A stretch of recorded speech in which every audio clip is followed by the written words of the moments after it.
starting still. Hey! We're live. There it goes. Hi, my name is Peter. And I'm Bill, live from the creaky chair. I'm live from the warm Minneapolis apartment. Before I moved to Minneapolis from Florida, I did not realize that Minneapolis got to be pretty hot in the summer, and I was surprised. Pretty hot. Yep, pretty hot. So today I thought it would be interesting to ask you, Bill, questions about characters in socialism, so to speak. Okay. Topics on socialism, characters. By Personages? that I mean personages. Yeah. Because we're both pretty lefty-leaning folks, you know. Sir. You have a piece of paper, a couple of them, with your name on them from various universities, and you've studied this more than I have. So, right? Well, I would not say I am not a historian of socialism. Mm-hmm. There are certainly people who are that. And I'm not even a labor historian, but I kind of, if I had it to do all over again, I might be. Huh. I think that was a calling I missed, maybe. Huh. Yeah. Still time. Yeah, I certainly could in in sort of future research move in that direction for sure if I wanted to. Maybe I should do that while I'm working at this university. Get a history of labor degree. Yeah. I don't know if I'd want to do that. There's no such thing as a degree in history of labor, but you can be a specialist of labor within history. I don't think I'd want to be a historian, but I do want to know more about this stuff. Yeah, well, that's very achievable.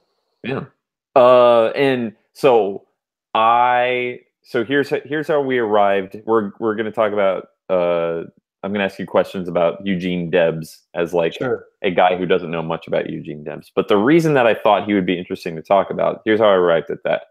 Yep. I've had A People's History of the United States sitting on my bookshelf for a very long time. And I've read about 20 pages into it, but I process nonfiction better when I'm walking around and listening to it than I do when I'm just sitting there reading it.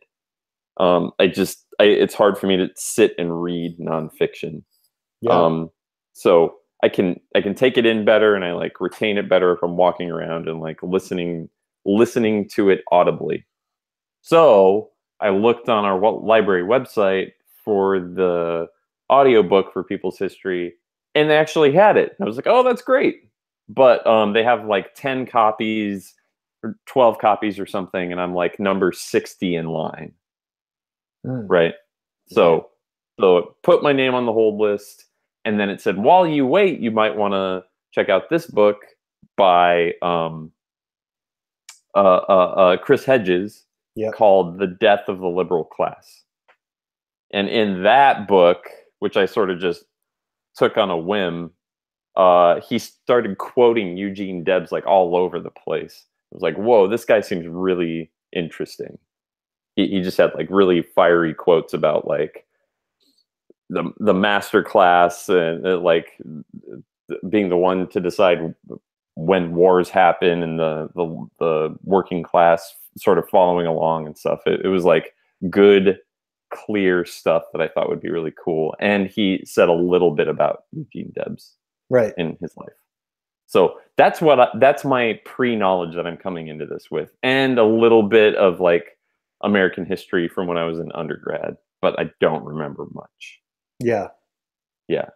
So, and then you said, hey, you should check out this called The Canton Speech by Eugene Debs. Right. You sent me a link to that, and I read most of it, but couldn't follow some of it. So, well, I confess I didn't know all of the references in it either. Yeah. They were, he drops a lot of names, and in the speech that we read, the version of it was published by Jacobin magazine.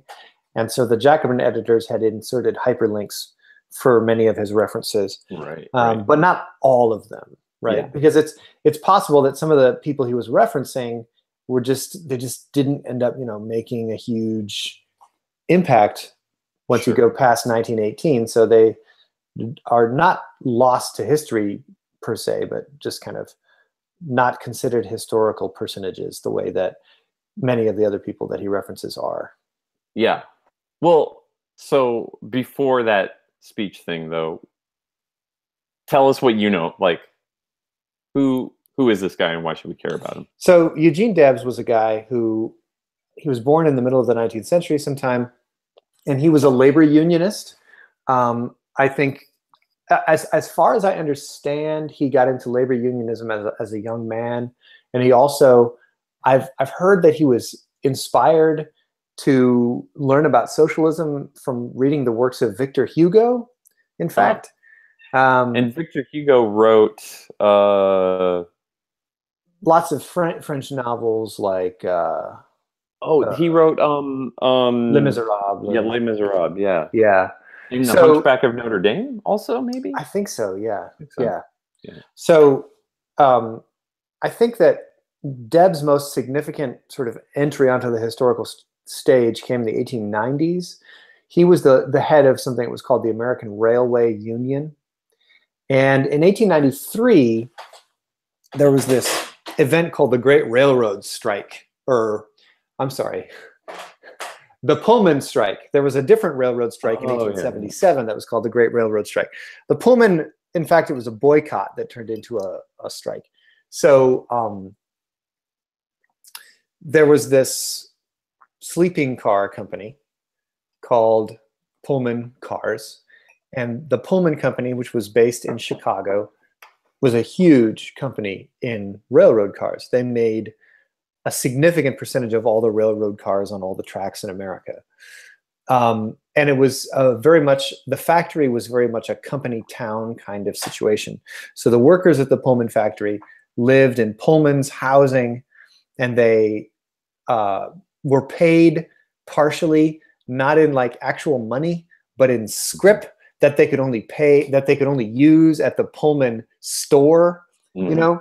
So this is an extreme example of, you know, almost enclave capitalism, where these workers are very much attached to the company. Anyway, there was an economic depression in 1893 because of like banking bubbles. And the Pullman Company announced that they were going to lower the wages of all of the workers. And those, and furthermore, they announced that they were going to start automatically deducting the monthly rent payments from the workers' paychecks.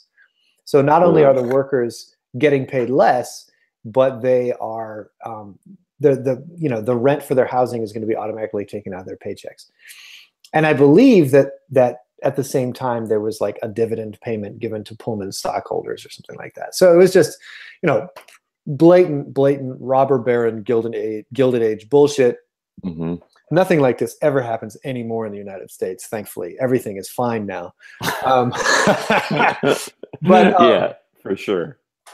So the Pullman workers went on strike, and the American Railway Union, of which Eugene Debs was, I think, the leader of it, or one of the leaders of it, in solidarity with the Pullman strikers, organized a boycott of Pullman cars all over the United States. So the idea is, if you are a railroad worker, of which many, many Americans were, because back in those days, robots couldn't drive the trains, if you participated in the boycott, what you would do is, if a train came into your, you know, roundhouse or your switching station and it had Pullman cars, the boycott was that you would refuse to service that train. You would refuse to switch it or whatever. And because so many of the trains in America had Pullman cars, this boycott quickly led to a pretty much kind of a shutdown of the railways. Like, freight was not moving in America. And this is one of the most important things about mass strike action, because strikes are most effective when they kind of target the choke points of an economy. And the railroads in 1893 America were absolutely pretty much the major choke point of the economy. Yeah, I mean, maybe this is obvious, but it's like it wouldn't quite have the same effect today. Like, it would have a partial effect today, but there's lots of semis that are also pulling freight, right? So somebody strikes on the railway, like, it's definitely going to affect some businesses, but also there's semis hauling stuff everywhere. Absolutely. And I'm assuming there wasn't semis back then. No, there were not. Pretty much trains were the only way of moving freight. Yeah. So, and ships, of course. But so anyway, the boycott spreads all over America, and there's intense pressure by the capitalist class to get the trains going again, to sort of end this strike. And the federal courts in Chicago, actually, the courts issued an injunction that participating in the boycott was illegal, and that furthermore, making speeches in support of the boycott was tantamount to like inciting a riot. I might have some of those details slightly wrong, but that was basically the court system, rather than siding with the strikers, sides with the railroad companies. And not only that, but the courts essentially criminalize what Debs was doing, giving speeches. This thing I'm reading says that the U.S. federal government obtained an injunction against the strike on the theory that the strikers had obstructed the U.S. mail. Right. That's exactly right. Yeah. That's the detail I was forgetting. And so Debs knows that if he gives another speech, he could be arrested for inciting a riot. He gives another speech and he gets arrested, not for the first time and not for the last time. Well, actually, maybe it was the first time, but it certainly wasn't for the last time that he would get arrested. And the strike falls apart. There was violence, police in Chicago. I believe the military was called out. Something like 25 of the strikers are killed in clashes, and the strike falls apart. The strike is defeated ultimately. And Debs, I think it's after this strike that Debs realizes that you've got the people need more political power, right? That the court system is going to keep going against the workers unless the workers have more political power. And furthermore, the railroad system is going to keep screwing over working people unless it's controlled by the people rather than private individuals. So this is why Debs forms the Socialist Party. And he forms the American Socialist Party, and he's its presidential candidate on 5 different occasions, beginning in 1900. And in 1920, he got 1 million votes, which is, less than the Republicans and Democrats got, but it was a very significant. It was something like 10% of all the votes in that election. I didn't realize that he founded the American Socialist Party. Yeah, I think he was the founder of it, or one of the founders. Oh, okay. Yeah. Interesting. Yeah. Okay. And then the speech that we read, the Canton Speech, was a speech he gave against America's participation in World War I. And that also got him arrested and charged with sedition or espionage. And that also got him thrown in jail. And he was given a 10-year sentence, but he got out after like a year and a half because his sentence was commuted by President Harding. So, and then he died in, I think, 1926. Yeah, it said he died from complications from some kind of disease that he contracted in prison, and they had to admit him to a sanatorium due to cardiovascular problems. I see. And yeah, that and he was, for that speech, he was jailed for sedition. Sedition, yeah. Yeah. Yeah. One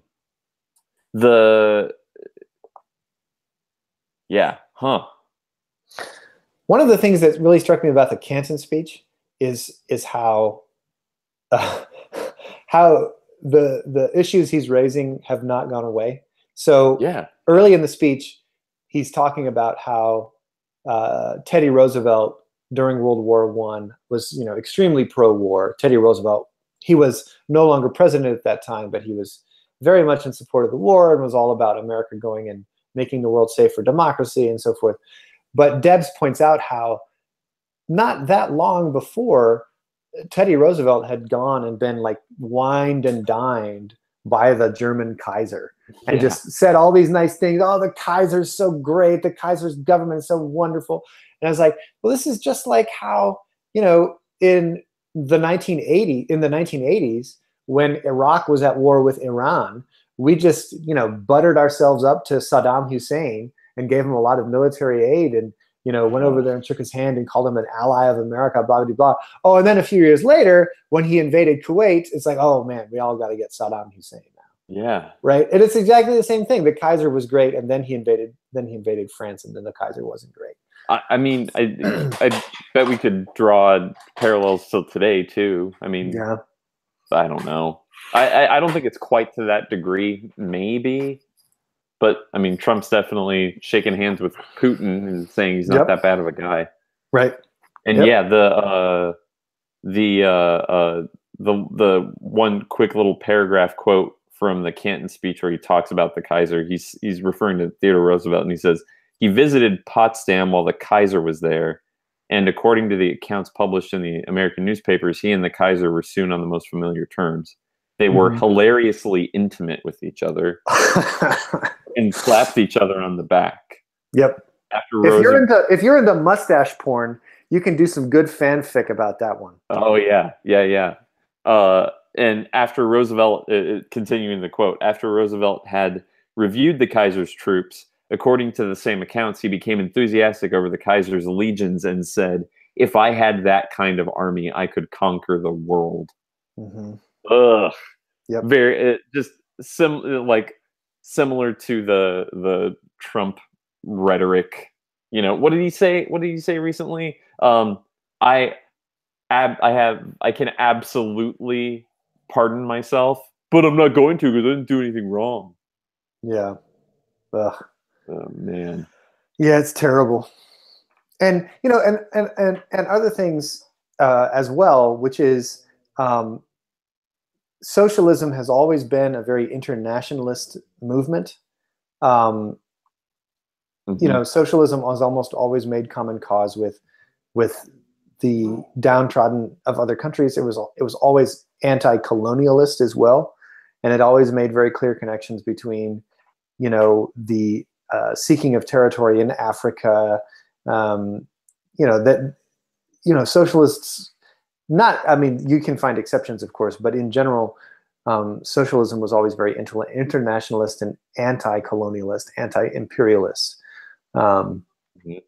and I think that really shines through in the Canton speech as well. Yeah, I think so. From what I read, I need to reread it again. It was a lot. I allotted myself, well, I can read it in like 15 minutes. It's a long speech. Yeah, it's like it'll take you about 45 minutes to read or so. Yeah, I think so. Do you know what? So throughout the speech, he refers to the Wall Street junkers. Yeah. Junkers. Yeah. Do you know what that refers to? So the reason that he's using that word so much is because of the World War I context. So in Prussia, basically the name of the landed aristocracy in Prussia were Junkers. That's it's a name for, you know, the upper class of Prussia, and of course the upper class of Prussia are the people who became the leaders of unified Germany, and the leaders of unified Germany became the ones that, you know, were the militarists that started World War I. Although they didn't start World War I, they just, you know, they jumped in, seizing an opportunity. And so when he's talking about the Wall Street Junkers, he's sort of rhetorically saying, you know, the upper class of the United States is just like these upper class Prussians that we claim to be enemies with. Oh, okay. Yeah. Okay. It's funny, even this speech was written in 1915, and it's like it could be a Bernie Sanders speech. Yeah. You know, like the Wall Street problems are still like Wall Streat bankers are, you know, held up to as that same sort of thing. Yep. How many years? Over 100 years. Yep. 100 years ago. And I think it must have been a little, I think it was maybe 1917, because it seems like the US is already in the war at this point. And that happened in 1917. Oh, okay. Not to be too pedantic. Yeah, no, be the pedant. It's fine. There's just so many quotes in here that I feel like still apply, but I scrolled in and then I lost it. Oh yeah, he says, they tell us that we live in a great free republic, that our institutions are democratic, that we are a free and self-governing people. This is too much, even for a joke. But it is not a subject for levity, it is an exceedingly serious manner. Yeah, sorry, my browser quit unexpectedly. Oh, you back? Yeah, I'm back now, but I missed maybe the last 30 seconds. Oh, I was just reading, let's get it back. I was just reading this quote and saying, like, it still applies today. This quote where he says, they tell us that we live in a great free republic, that our institutions are democratic, that we are a free and self-governing people. This is too much, even for a joke, but it is not a subject for levity, is an exceedingly serious manner. Anyway, right. Yeah, man, what do you think? What do you think we can glean from this stuff? And what do we do about it today, Bill? No, that's putting you on the spot. That's super personal. So I think that I agree with you that it could be a Bernie Sanders speech, but I think that even Bernie Sanders didn't go quite as far as Eugene Debs, right? And there's this part of me that wonders, if you just went that far, what would happen, right?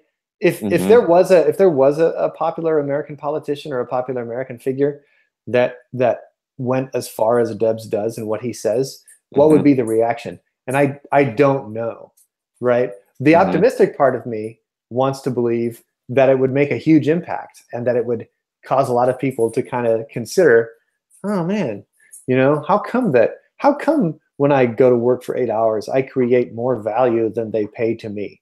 Like, why do they get to take more money than what I generated for them, right? But I don't know if people will see that. Like, so this, thinking of other socialists, right?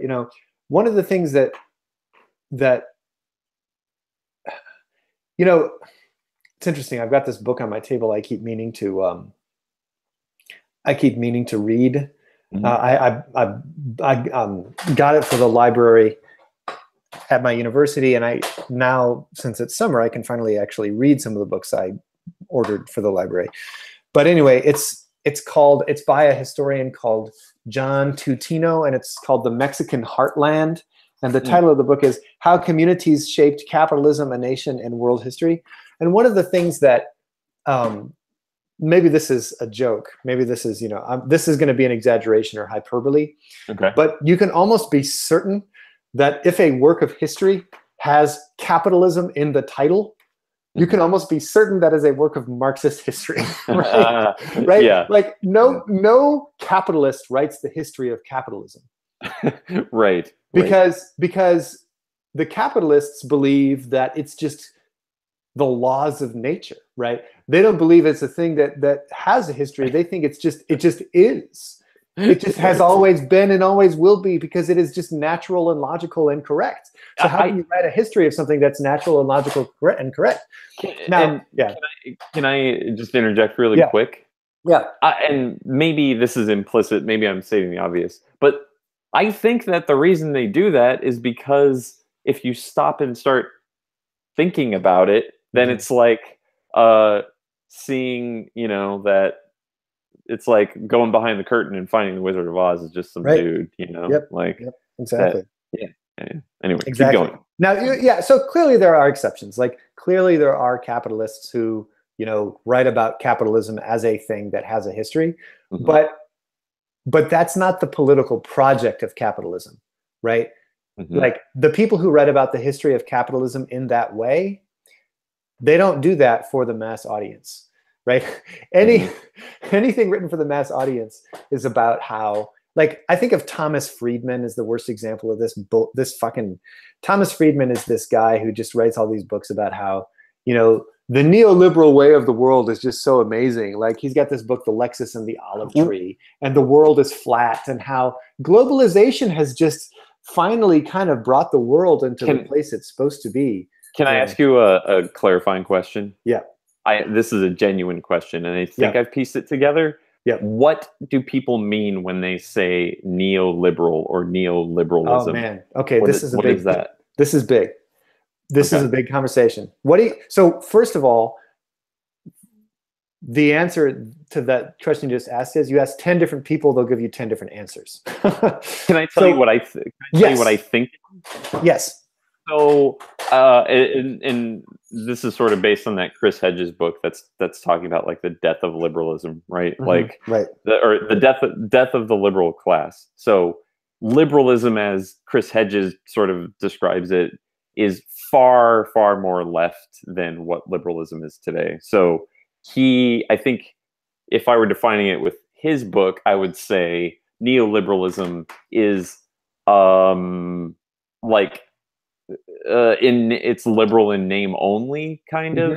That makes and it's kind of concerned with not rocking the boat too much, being involved in power, not in the same way as like conservatives are, but liking the power that it has in the arts, but too afraid to like shake that power up by making meaningful art, you know? So sort of just playing it safe, and like, you know, like we talked about on that previous podcast, like, I'm going to write this think piece. Yep. So I don't know that I quite defined neoliberal, but anyway, that's sort of the gist I get. So I think that neoliberalism is almost like the parable about the blind men describing the elephant. Like you can describe its effects, and you can describe its sort of features, but it's very hard to come up with one single sentence or two sentences that just say it. But I'll try. Okay. So the way I think about it is, first of all, liberalism, the liberalism that is the neo. So first you have to go back to what I sort of will sometimes call classical liberalism. And I think it mostly has to do with economics. So the weird thing about the United States is the word liberal, the way we most commonly use it, is a weird definition, because it came about sort of during the time of the New Deal, and it has come to mean kind of the left, sort of broadly, but it's not really used that way in most other countries, and it didn't always mean that. So classical liberalism is the foundational belief that the market must do what the market does. Like, economic liberalism is this belief that the market forces are the most efficient, that the market left unfettered and unregulated is the most creative and the best way of doing things, and that government's role in the economy should be as small as possible. That's market liberalism? Yeah, that's liberalism. Yeah. Okay, weird. All right. Yep. And so like Adam Smith is considered sort of a founding father of liberalism. John Locke is considered a founding father of liberalism of that type.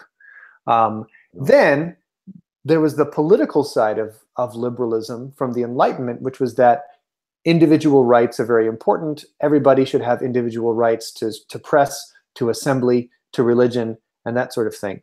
So one way you could kind of think of classical liberalism is think of like the founding fathers of the United States, right? Think of like the ideas of the Bill of Rights and the Constitution. That's a pretty good example of sort of classical liberalism. Neoliberalism, I think, is mostly concerned with the economic side of things, and it's sort of a political project that comes out of the 1970s, when, as a reaction to the growth of the welfare state. You know, in most countries in the world over the course of the 20th century, the state got really, really big. Like, the state took a larger role in regulating the economy. The state took a larger role in pension systems. The state took a larger role in healthcare systems. Basically, the state involvement in the economy just grew a lot. And not as much in the United States as in like most countries in Europe, but still a pretty significant amount in the United States. So neoliberalism represents this push to try to shrink the size of the state once again, and shrink the involvement of the state in the economy. And it involves a great deal of faith in, once again, market forces, a great deal of faith in the idea that the market is the most creative, the free market holds the solutions to our problems, and furthermore, that society functions best when society is made up of individuals rather than groups. Go ahead. Just to clarify, so do conservatives, like, do Republicans, do, like, you know, people who watch Fox News and like Donald Trump, right? Is it common that they identify themselves as neoliberals? Nobody calls themselves a neoliberal. Oh. Nobody uses that moniker for themselves. Okay. So it's almost always used as an epithet, but I don't think that makes it wrong. But you know, it's an interesting problem that no one calls themselves that.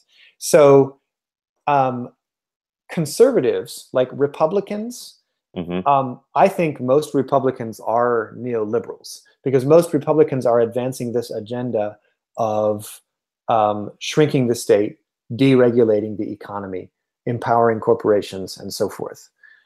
Many Democrats also do that, but they do it in a fashion that is trying to put a slightly more humane face on it, right? So a critic of neoliberalism, like myself, might say that Republicans are just out and out neoliberals. Democrats are neoliberals, but they're trying to pretend like they're not. Yeah, right? Yeah, I can see that. And there's all these other pernicious effects of neoliberalism. Like, I think one of the most sort of crystallized examples of neoliberalism came from Margaret Thatcher, when in an interview at one point when she was prime minister, the interviewer was sort of asking her about her political program in Britain, which involved a lot of privatization, a lot of deregulation, a lot of cracking down on unions, and so forth. And the interviewers made some comment about, like, well, do you think that these reforms are for the good of society? And what Margaret Thatcher said, I think, was a moment in which the curtain was pulled back a little bit. What Margaret Thatcher said was, well, there's no such thing as society. There are individual people and there are families. So she's like pushing back against the notion that there's a common good, right? And so in the most crystallized neoliberal mindset, you've got this idea that, look, everybody out there is an island. Everybody is an individual. And a citizen of a country is no more than an individual who has to make the right economic choice whenever they're faced with the choice, right? Everybody, we're all just out there in the economy, and your job is to make the best economic decisions for yourself and for your family. Oh my God. And if you didn't make the right economic decisions, that's on you, right? Well, just saying it like that gives me like stomach anxiety. Oh yeah, me too. But I really think that's the sort of neoliberal attitude in its sort of purest form. Right?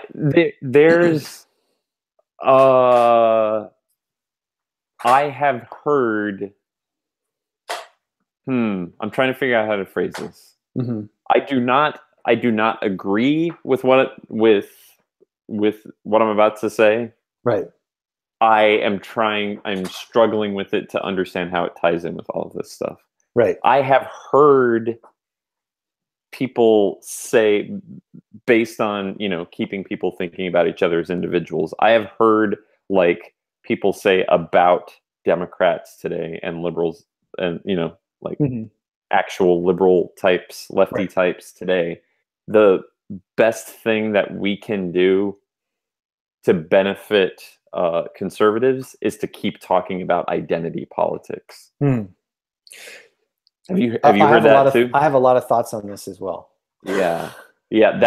And I'm on the one hand, like, and I have to divorce myself completely from emotions on this. But if I were to think about it, like, on the one hand, it makes sense what they say, right? Like, if you keep people splintered and keep them thinking and talking about, whatever identity politics, whatever you want to call that is, right, then it would follow that people would just be most concerned about, their own specific niche thing.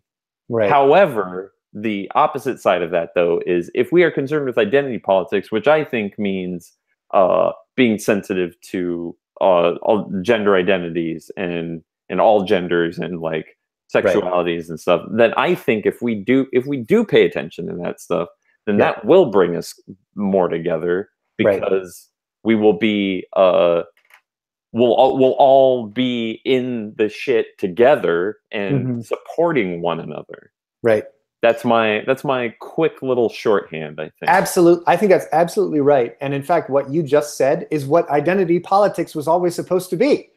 Yeah. The term identity politics was coined by a bunch of black lesbians, black socialist lesbians in the 80s who were like, okay, what they were trying to do is they were trying to maintain socialist politics and maintain sort of economically left-wing politics, while also bringing in the realities of the fact that there are a variety of different identities that we have as we live in this society. So to use like a straw man argument here for a second. So think of, you and I were both big Bernie Sanders supporters, but think of the like obnoxious Bernie Sanders supporters. Like think of the asshole guys that are like, you need to shut up about identity politics, man. This is both right. So what the way that they're saying that, I think they are mostly making a straw man argument. I really do. I think they are positing that there are people out there who only care about, whatever identity they are. And I don't think that that's largely true. I think that there's maybe a few people like that, but I think that the vast majority of people care also about economic issues, but they want to make sure that, if there are going to be economic reforms made, it needs to make sure that it happens in a way that does lift all boats. I guess what they would say is a rising tide does not necessarily lift all boats, right? Because some of the boats have holes in them still, right? And a rising tide isn't going to lift the boats with holes in them. So we need to both rise the tide, but also fix the holes in the boats. Yeah, right.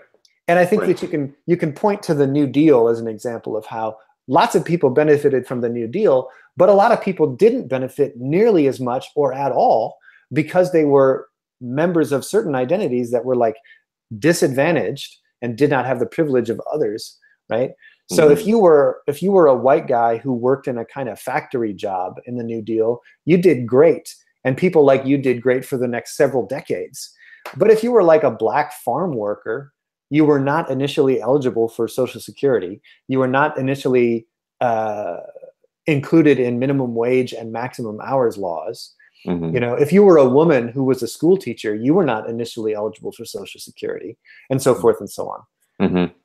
So I think that a lot of the people who didn't like Bernie Sanders, I think where their dislike of Bernie Sanders came from was at some level something that I grant them, which is that Bernie was not always good at talking about these issues in a way that indicated he was aware of those potential problems. Right. Yeah. And therefore, I might be mirroring back at you exactly what you just said, but yeah, therefore, since he wasn't good at that sort of opened the door for these like quote Bernie bros who would do that like shouting down of identity politics and stuff. Yes. Yeah. I think so. I think so. And in fact, if you looked at Bernie's like proposals on his website, they were great on all of those things. They really were. Like he had really, really good stuff in terms of the concrete proposals on his website, but many of those things were added a little bit late in the game.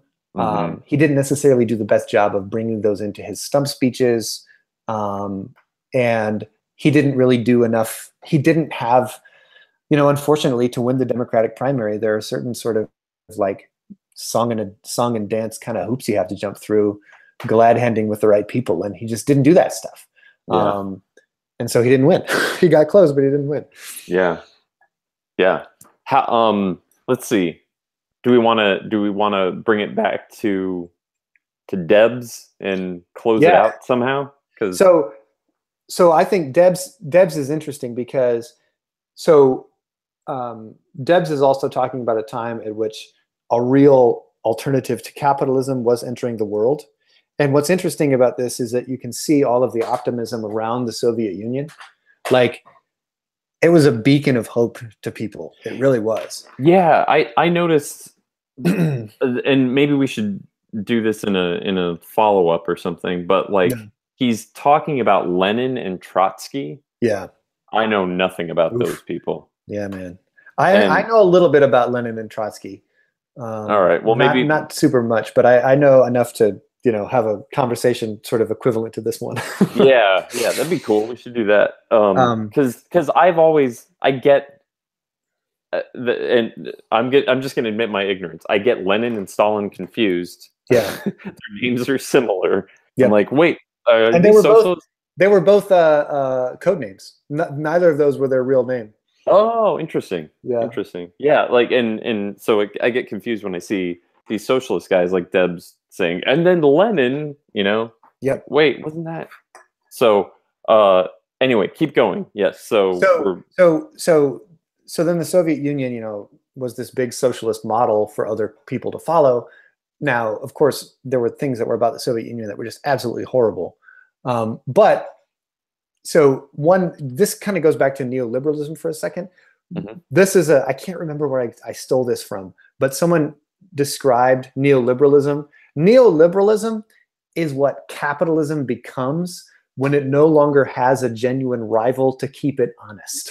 Mm-hmm. Right? Yeah. So like neoliberalism kind of begins in the 70s, but it strengthens through the 80s and 90s. And then in the 90s, it's like completely, all bets are off, because you can make a sort of very honest historical argument that as long as the Soviet Union existed, American capitalism was forced to be honest, right? There were certain breaks on the excesses of capitalism in the sense that it had to vie with the fact that there was this viable socialist model in the world, and if you were a socialist movement, you could get funding from the USSR. Right? I see. Yeah, because they were communist and existed, and they were this huge superpower in the world. Right. Yeah. And if you look at, for example, now looking at the state of labor or the state of labor unions is not the whole story, not by any means, but like unionization, levels of unionization were so much higher during the Cold War than they are now. Mm-hmm. Because I think, so there was this guy, Francis Fukuyama, wrote this essay called The End of History, and nobody really agrees with his thesis any longer. But the thesis of The End of History is like, well, now that the Cold War is over, right, we've kind of reached, the full development of society. American style capitalism is what it is, and that's just kind of, it won, and it has been proven right. And so, now there's not really any contest out there in the world any longer. Oh my God. No one really thinks that anymore, but you can kind of see in neoliberalism, like capitalism, American style capitalism is like, oh, we can do anything, right? We can do anything now. We can outsource jobs. We can go after unions. We can get rid of regulations. We can allow for the creation of the financial, industry. I mean, that's another thing that the 70s and 80s brought us. Like, finance was always a means to an end rather than an end in itself, right? The financial industry was about actually financing things like, building dams and building factories. Now the financial industry is like this sort of alchemistic way of kind of putting a bunch of money together, and then sort of magically it makes more money. Yep. And, it's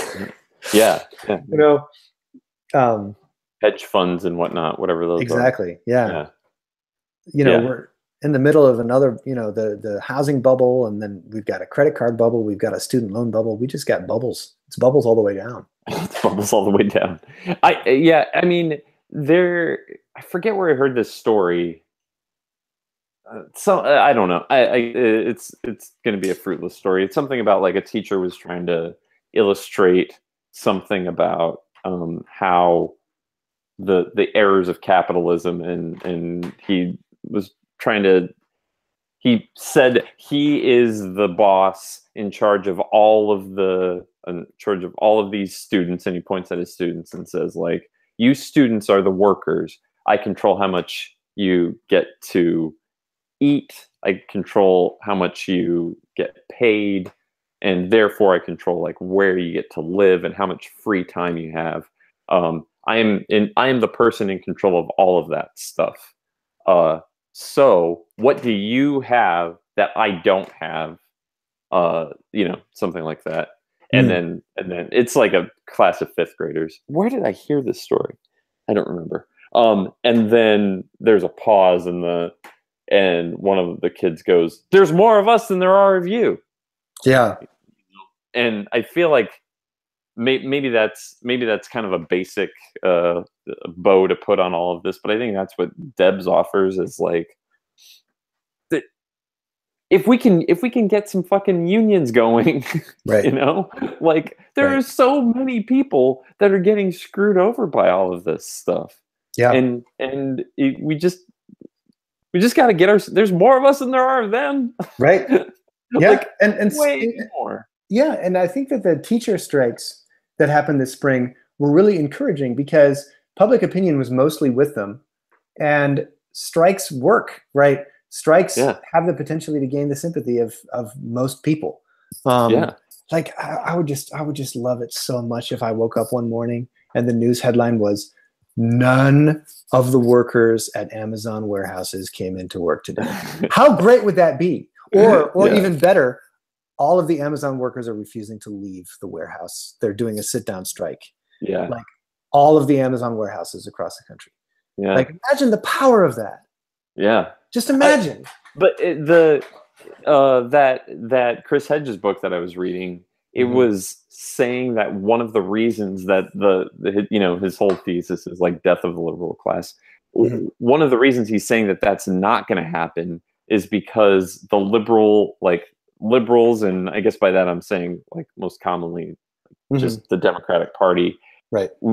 Part of our identity is that we're like these polite people who are well-spoken, and we're like lawyers and professors and dentists, and it's like we don't have time to get our hands dirty with these things, but we'll talk about it a lot. Right. But and I'm laughing because that's what I do. Right. Right. Well, and that's sort of the thesis. That's sort of the Thomas Frank thesis. There's this guy, Thomas Frank, wrote this book, Listen, Liberal, Whatever Happened to the Party of the People? Or something like that. Right. Yeah.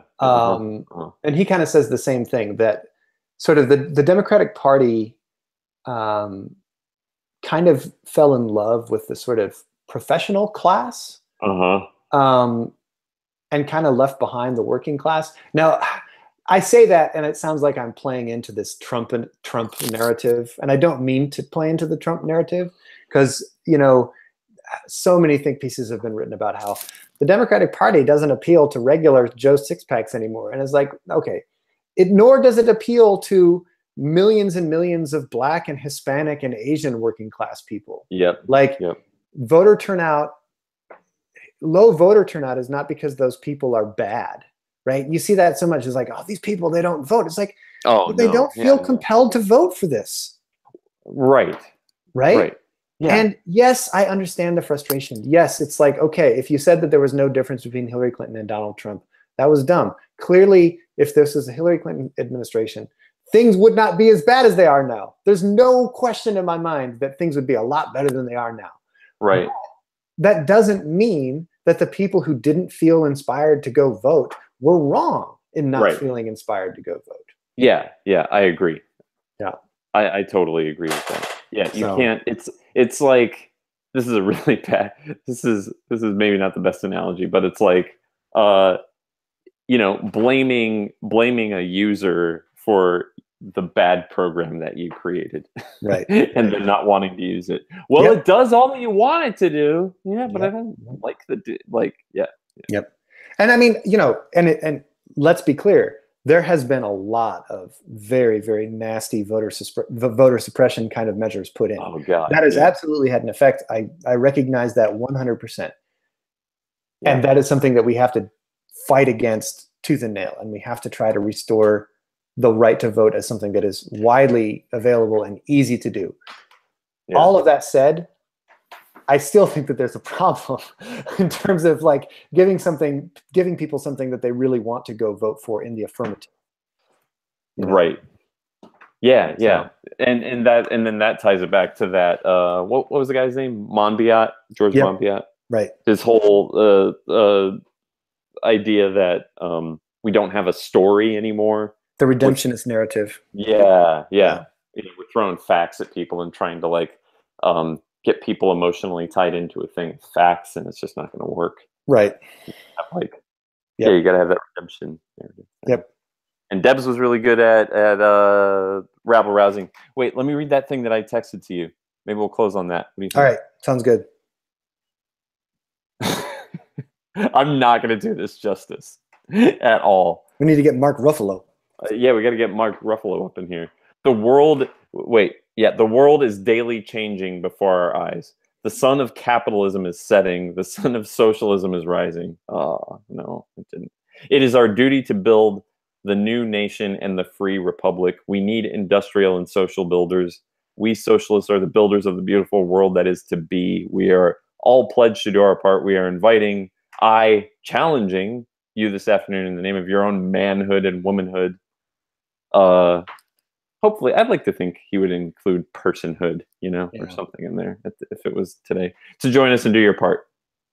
In due time, the hour will strike, and this great cause triumphant, the greatest in history, will proclaim the emancipation of the working class and the brotherhood of all mankind. That is so over the top at the end. Yep. It's great. Oh, man. All right, man. Well, that was pretty good. That was pretty good. We should, maybe we could do one about hegemony and Gramsci. But the other day I was like, I think I sold my Gramsci book. Antonio Gramsci was this Italian Marxist, and I don't have his book anymore, so I got to get another copy of it. Gotta get it. All right. Well, that was fun. All right, that was fun. All right, I'll stop recording. Okay. Okay. Bye.